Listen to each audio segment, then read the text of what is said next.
Hello viewers, hi, welcome to Nayan cooking vlog. ఈరోజు వచ్చేసి బీరకాయ పచ్చడి చూపిస్తున్నాను. వాటికి కావాల్సినవి చూసేయండి. 2 చిన్న సైజ్ బీరకాయలు, పచ్చిమిరపకాయలు, చిన్న ఉల్లిగడ్డ, కొంచెం చింతపండు, కొత్తిమీర, కొంచెం కరివేపాకు, 2 టమాటాలు. ఇప్పుడు ప్రాసెస్ లోకి వెళ్ళిపోదాం. ముందుగా స్టవ్ వెలిగించి గిన్నె పెట్టుకొని నూనె వేసుకోవాలండి. దాంట్లో 2 గంటెల నూనె వేడయ్యాక ఆవాలు జీలకర్ర చిటపట ఉల్లిగడ్డలు,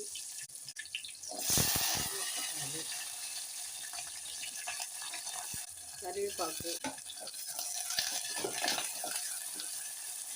టమాటా ముక్కలు,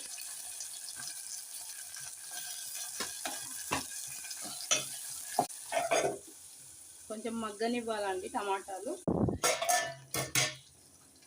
ఎల్లిపాయలు,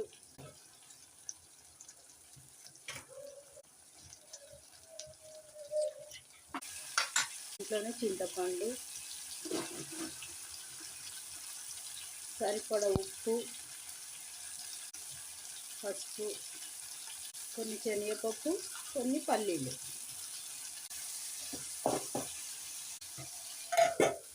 ఒక 2 మినిట్స్ ఫ్రై అవ్వనివ్వాలండి.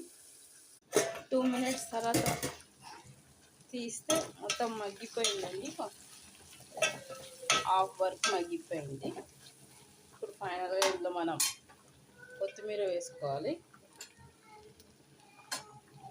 కొన్ని వాటర్ వేసుకొని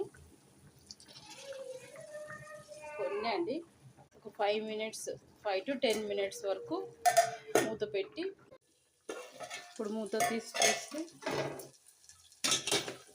చూడండి, బాగా ఉడికిపోయింది. ఇది చల్లారాక మనం మిక్సీ జార్లో వేసుకొని మిక్సీ పట్టుకోవాలండి. స్టవ్ ఆఫ్ చేస్తున్నాము. చల్లారిపోయిందండి, మిక్సీలోకి వేసుకుందాము. ఇప్పుడు దీన్ని మనం మిక్సీ పట్టుకుందాము.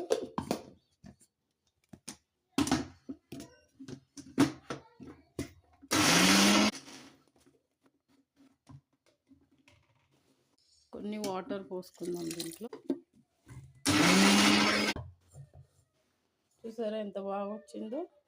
ఇప్పుడు దీన్ని మనం ఒక బౌల్లో ట్రాన్స్ఫర్ చేసుకుందాం.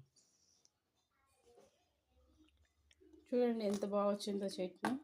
అంటే ఉంచుకోవచ్చు. ఇప్పుడు వేడి వేడి అన్నంలోకి వేసుకొని తింటే చాలా బాగుంటుందండి. చూసారా ఎంత బాగా వచ్చిందో. మీరు కూడా తప్పకుండా ట్రై చేయండి. ఎలా వచ్చిందో కామెంట్లో మాకు చెప్పండి. Thank you for watching. Please like, share and subscribe.